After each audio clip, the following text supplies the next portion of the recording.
بسم اللہ الرحمن الرحیم۔ اسلام آباد کی عوام کو میں مبارک دیتا ہوں۔ عدالت کے ذریعے ان کو ایک ایسا فیصلہ ملا ہے کہ وہ اب اپنے ووٹ کے ذریعے اپنی لوکل گورنمنٹ کو منتخب کر سکیں گے۔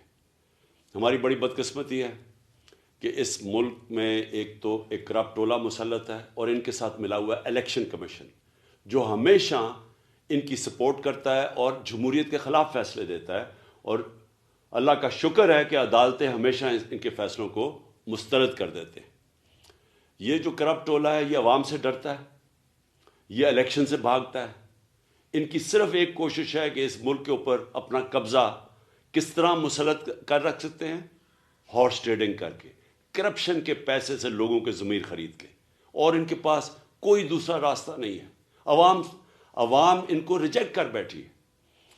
میں اسلام آباد کے لوگوں کو خاص طور پہ آج تاکید کرتا ہوں کہ آپ نے بھرپور طریقے سے کل کے الیکشن میں شرکت کرنی ہے، اور مجھے امید ہے انشاءاللہ کہ آپ اس کرپٹ ٹولے کو شکست دیں گے۔